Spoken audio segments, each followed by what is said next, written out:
conoce como el hombre de Cro-Magnon. El hombre de Cro-Magnon quiere decir el hombre moderno en Europa occidental. Mencionándolo de paso, es un dato curioso que nunca lo mencioné en ninguno de los programas, las evidencias más antiguas de la cultura del hombre moderno más antiguo en Europa, estas fechadas por 45.000 años, fueron descubiertas, estas evidencias, en un sitio en Bulgaria que se llama Bachokiro, el sitio que fue excavado por un gran arqueólogo polaco, Jan Krzysztof Kozłowski, que durante 2 años fue mi maestro. Con él he tomado 2 materias, cada una de duración de 1 año, precisamente sobre la arqueología del Paleolítico Superior Tardío y el Mesolítico. Luego el mismo arqueólogo, que fue uno de mis grandes maestros, él excavó el sitio Bachokiro, a donde fueron descubiertas hasta ahorita más antiguas evidencias irrefutables de la presencia de Homo sapiens sapiens en Europa. Mencionándolo de paso. Pero qué interesante. ¿Dónde fueron encontradas? En Bulgaria. En Bulgaria, en un lugar que se llama Bachokiro. Mira. Bien, pero la gran pregunta que hoy quiero retomar es, ¿qué pasó después de más allá de 10.000 años antes de nuestra era? Es decir, como dije, el Paleolítico Superior empieza allá por 45 y se relaciona con lo que estaba diciendo, la entrada de Homo sapiens sapiens a Europa, y termina allá por 10. ¿Por qué esta fecha? ¿Por qué 10.000 años antes de nuestra era? Es que se dio un proceso de enorme importancia que afectó absolutamente todos los asuntos de la vida en todo el mundo. No me refiero nada más a Europa. Entre el 10º y el 8º milenio antes de nuestra era, el planeta Tierra vivió un cambio climático profundo. El cambio climático que marcó fin de la última glaciación. Es decir, terminó la última época de hielo. En Europa se llama Würm, en América Wisconsin. El chiste es que por las mismas fechas, las enormes montañas de hielo, los enormes casquetes glaciales se retiraron. Bueno, hay que tener bien claro de que gran parte de América del Norte, la totalidad de la Escandinavia, la totalidad de las Islas Británicas, la totalidad de Europa del Norte, la totalidad de Siberia, la totalidad del norte de todos los continentes, estos nortes estaban cubiertos, pero por completo, por una enorme montaña de hielo. Es decir, el casquete glaciar. Y esta montaña, este casquete glaciar empieza a fundirse, empieza a retirarse a partir del 10º milenio antes de nuestra era. Se da un cambio climático por las causas de estos cambios, las causas del fin de la época de hielo, se relacionan con astronomía, se relacionan con los pequeños cambios en la órbita terrestre en torno al Sol. Son elementos desvinculados por completo con la acción del hombre. Es decir, el cambio climático no tuvo nada que ver con la acción antrópica, es decir, acción humana, acción antrópica. Fue un cambio que afectó el planeta en su totalidad. Este cambio, que implicó un aumento de temperatura, un aumento de pluviosidad, la retirada del casquete glaciar y un asunto pero de enorme importancia, un aumento del nivel del mar de más de 100 metros. Hay que tener bien claro eso. el nivel del mar hoy en día es más de 100 metros más allá de lo que fue el nivel del mar en el periodo del Paleolítico. Es decir, grandes partes del mundo quedaron inundadas. Completamente Completa, tapadas. por completo. O sea, algunas partes del mundo quedaron libradas del casquete glacial. O sea, todo lo que era norte de Europa, pues, era una montaña de hielo. Y ahorita esta parte de norte de Europa, norte de América, norte de Asia, que todo estaba cubierto. No es que había nieve por allá o hielo, no. o sea, no, había una enorme montaña de hielo. Y esta montaña desaparece, eso quiere decir que se abre para la adaptación, bueno, para la conquista de estos espacios, por fauna, por flora y por los humanos. Pero al mismo momento, al retirarse las casquetes glaciales, grandes partes del mundo quedaron inundadas. ¿Y eso qué tiene que ver con la religión? Alguien me va a preguntar. ¿Y qué diablo le importa o qué Dios me importa el casquete glacial? Pues tiene muchísimo que ver.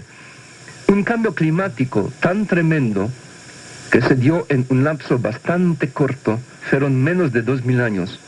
Es nada en comparación con el tiempo geológico Claro. o con el tiempo de la prehistoria. En un lapso tan tiempo, todo cambió. Cambió clima, cambió fauna, cambió flora, cambió el nivel del mar. Por lo tanto, todo el patrón cultural que tenía sentido durante el periodo paleolítico se deshizo, desapareció. Dejó de tener sentido ya. Dejó de tener papel adaptativo en términos de antropología, así hay que decirlo. Es decir, todo lo que era la cultura del Paleolítico dejó de existir. Dejó de existir la cultura, más no los humanos. Claro. Los grupos humanos tuvieron que adaptarse a un mundo que ha cambiado. Digamos que ya no funcionaron sus ideas anteriores a las nuevas Sus ideas y sus condiciones culturas. del medio. Exacto. Mm. Y la gente se tuvo que adaptar. Y adaptarse a un mundo cambiado significa crear culturas nuevas. Y culturas nuevas quiere decir pensamiento religioso diferente. De tal manera de que este lapso de entre 10 y 8.000 años, bueno, del 10º y 8º milenio antes de nuestra era, es una ruptura, pero bastante dramática en el sentido de todo lo que se tenía antes, después ya no se tiene. Y este periodo que siguió, que por cierto duró bastante poco tiempo, es un periodo breve, se le conoce bajo el nombre de Mesolítico. Vaya, en Europa del Norte y en el centro de Europa lo llamamos Mesolítico, y en Europa mediterránea, en el sur del continente europeo, se lo llama Epipaleolítico. No importa el nombre, el chiste es que este periodo bastante corto significó una economía nueva, una organización nueva, un patrón cultural nuevo, una religión nueva. ¿Cuál era esta religión? Ahí está aquí el pequeño problema. De esta religión, la religión de Mesolítico, no sabemos casi nada. El periodo fue corto. Fue tan solo un momento de transición de un gran periodo llamado Paleolítico a otro gran periodo llamado Neolítico. El Mesolítico, la palabra meso quiere decir entre. Mesolítico queda entre el Paleolítico y entre el Neolítico, así como Mesoamérica queda entre dos Américas, América del Norte y América del Sur. Y este periodo este periodo Mesolítico duró poco tiempo, cambió la economía por completo, las especies de grandes animales, los mamuts, los tigres dientes de sable, los rinocerontes lanudos, muchas especies, estas grandotas especies que se cazaban en el Paleolítico a raíz del cambio del clima, han desaparecido. Por lo tanto, ya no se les cazaba. Ahora se caza las pequeñas especies. O sea, La casa pierde el papel como economía dominante y ahora la mujer se vuelve como la productora central de alimentos. La mujer recolecta. La recolectación, la... Sí, dije bien. Sí. El recolectar. Sí, el acto de recolectar las plantas comestibles. Y esta economía de recolectar las plantas cada vez más intensiva está en manos de las mujeres. De hecho, mencionándolo de paso, más bien adelantando, las mujeres inventan la agricultura. La invención de producción de alimentos a través de la agricultura es la invención de las mujeres. Las mujeres recolectan en el periodo mesolítico. Los hombres cazan pequeños animales. Las mujeres recolectan plantas. Y tanto hombres como mujeres pescan. Y este periodo es breve, no tiene tiene una importancia como cualquier otro periodo de la cultura humana, pero no es un periodo de cambios revolucionarios. Los cambios revolucionarios se dieron antes, a raíz del cambio climático, y se van a dar después. El periodo mesolítico o epipaleolítico, con su recolección cada vez más intensiva y especializada, conlleva de manera natural a la invención de la agricultura. Es decir, las sociedades que recolectan plantas comestibles, sin darse cuenta, lo vamos a tocar en un momento, sin darse cuenta, inventan la agricultura. Accidentalmente. Vamos a ver que hay muchas hipótesis, hay un montón de hipótesis, pero no era algo que dijeron, ahora le vamos a inventar la agricultura. El paso de la transición de la recolección intensiva a la protoagricultura, a la agricultura preliminar, es tan poco visible que es una lenta evolución, no es una ruptura. El chiste es que en un momento dado, la especialización de la recolección en varios puntos del globo terráqueo conllevó a las sociedades humanas a una auténtica revolución, la creación de un nuevo tipo de cultura basada en producción de alimentos. Antes se cazaba, se pescaba, se recolectaba, se dependía de la madre tierra, se dependía de la naturaleza. Es decir, de lo que diera naturalmente. Exacto, la economía era de la depredación.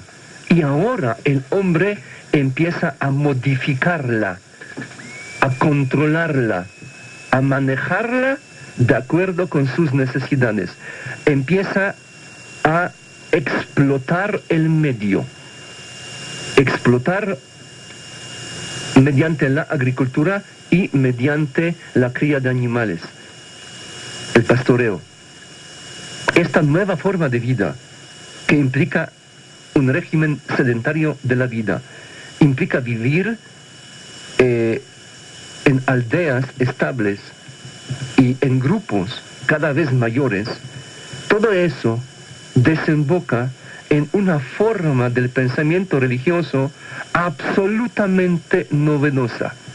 Es decir, la invención y el desarrollo de la agricultura conlleva como consecuencia al surgimiento de una forma de pensar religioso completamente nuevo y absolutamente revolucionario. Se gesta una nueva religión, una religión que va a tener un papel absolutamente esencial en la historia de la humanidad, en el sentido de crear una religión cada vez más jerarquizada, más estructurada, y esta religión neolítica de las sociedades agrarias es en realidad lo que está en el fondo, lo que subyace en casi todas las religiones de las grandes civilizaciones. Dicho de otra manera, la llamada revolución neolítica conlleva consigo lo que podemos llamar la revolución religiosa, surgimiento de una nueva religión. Estamos aquí de regreso en este su programa Una Luz en el Universo, platicando hoy del origen de las religiones con Henryk Karol Kosiba. Bien, continuamos, pero nos han dicho los compañeros de controles, de producción, de que la gente pide pistas, orientación bibliográfica. Es decir, ya lo hicimos, pero con mucho gusto. Hoy, antes de irme, voy a mencionar algunas posiciones bibliográficas, algunos libros, pues, que considero particularmente buenos para la temática de la historia de las religiones. Es decir, me comprometo, antes de irme hoy, mencionar algunos de los libros que yo recomiendo con todo, pues.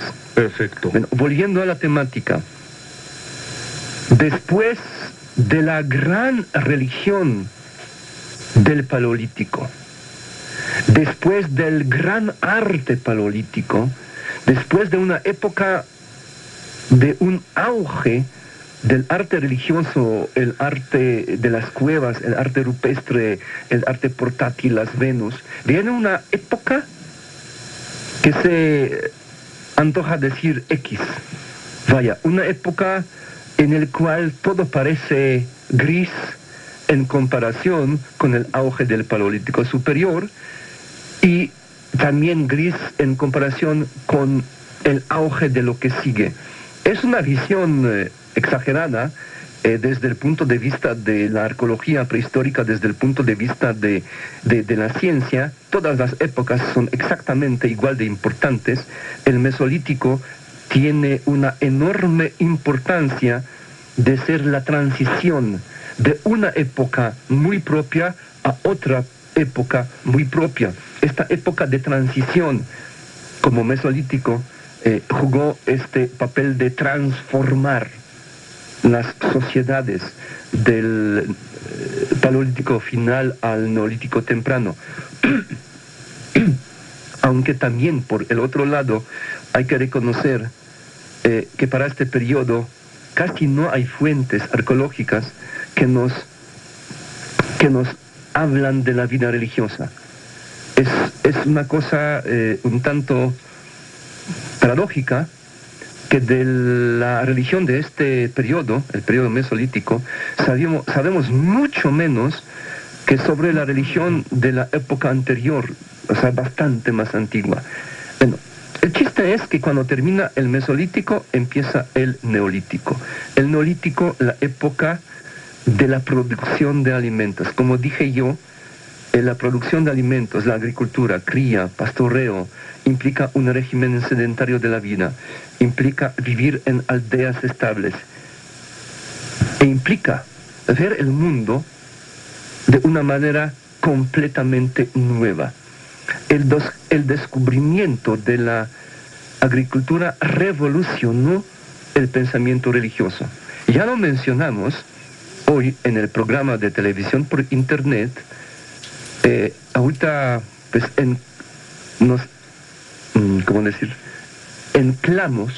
establecemos una relación temática con este programa en el sentido de que voy a narrar en unas cuantas palabras las características esenciales, elementos más sobresalientes de esta nueva religión, de esta religión de las sociedades neolíticas agrarias, y luego en una serie de programas vamos a ver cómo esta religión, la religión agraria, se manifestó en términos precisos, concretos, en cada una de las grandes zonas del desarrollo cultural del hombre. Es decir, vamos a ver por separado cómo se dio el proceso del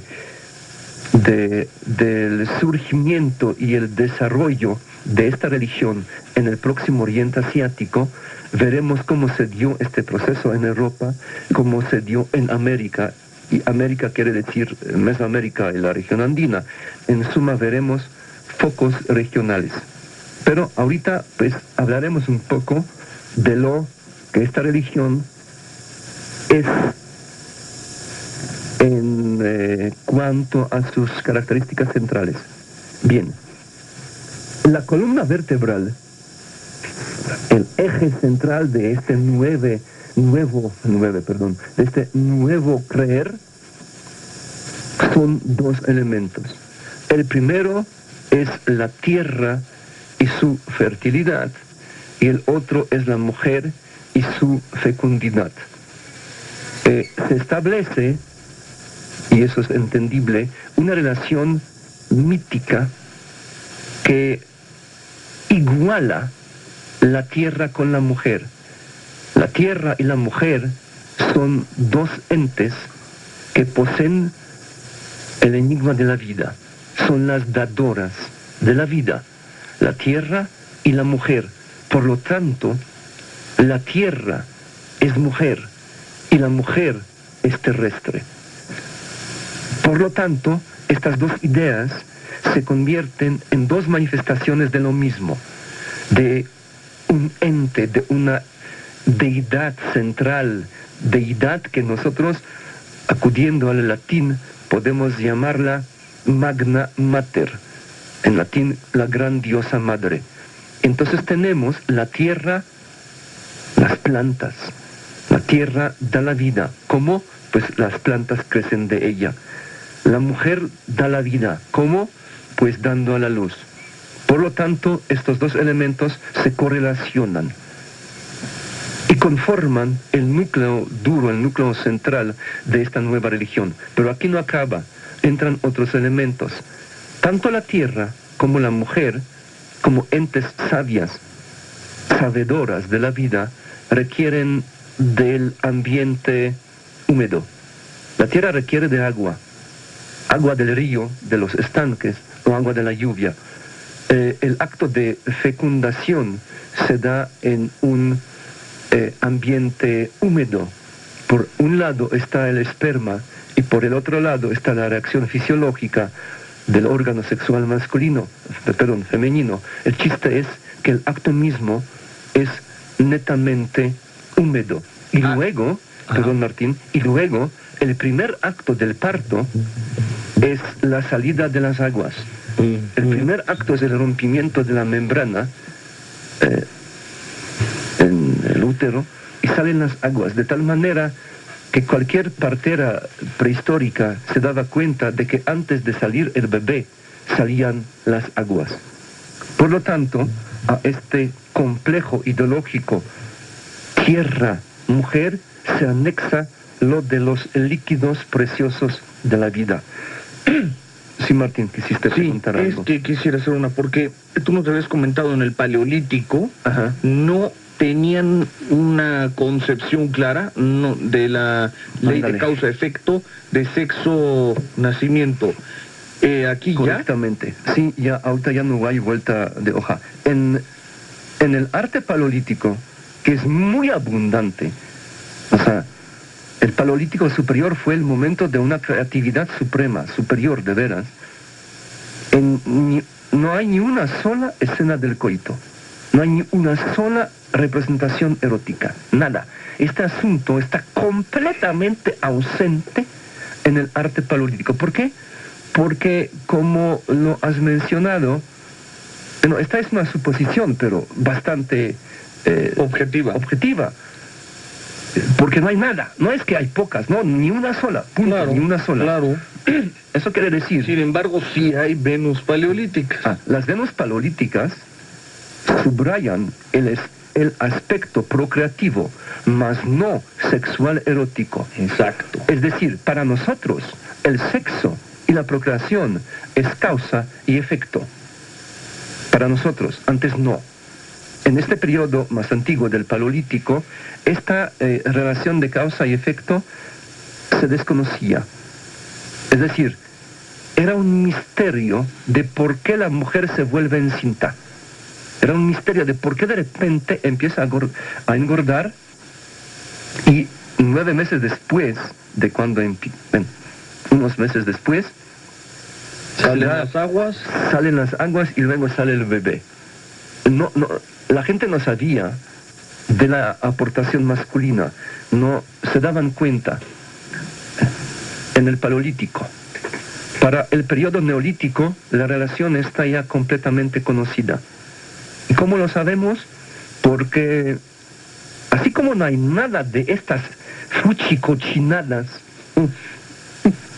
entre comillas, en el arte paleolítico, el arte neolítico tiene abundantes escenas vinculadas con el sexo y con el erotismo. No cabe duda que en el neolítico ya se sabía.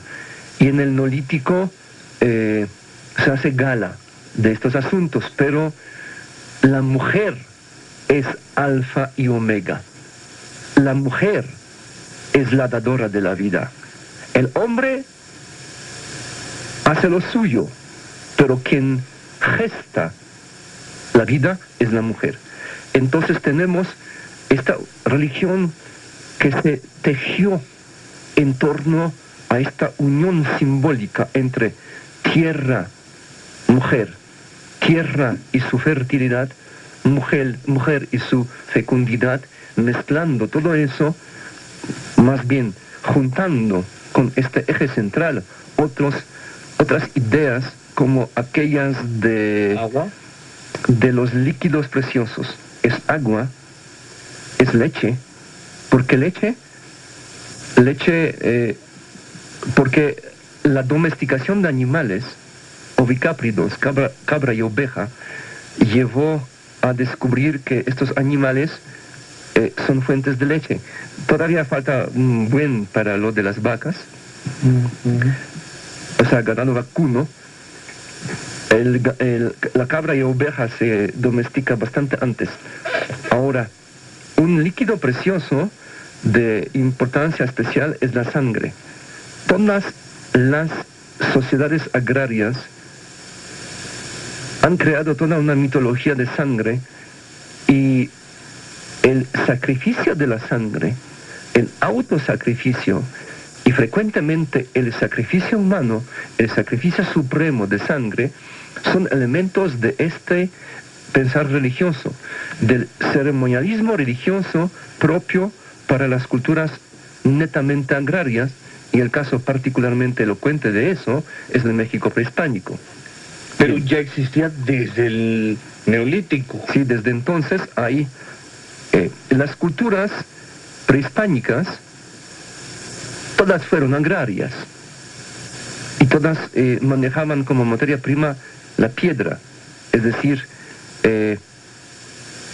estamos hablando de unas culturas cuya base económica era la agricultura, las prehispánicas.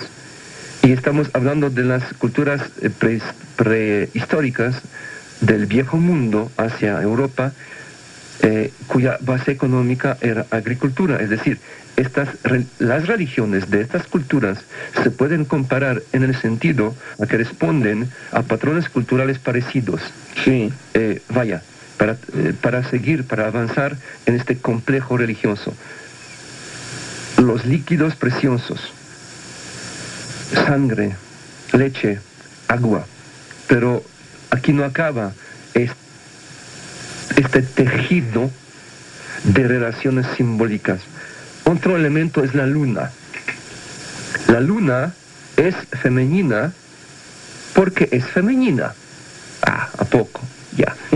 Es que la luna se comporta como una mujer. Es decir, tiene un ciclo de menstruación, 29 días. El ciclo lunar, el ciclo sinódico de la luna equivale al ciclo de menstruación femenina.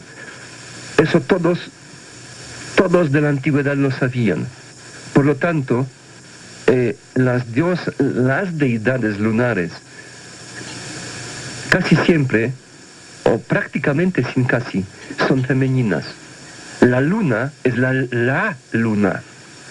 Y las grandes diosas siempre son lunares. Más bien, las deidades lunares siempre son grandes diosas.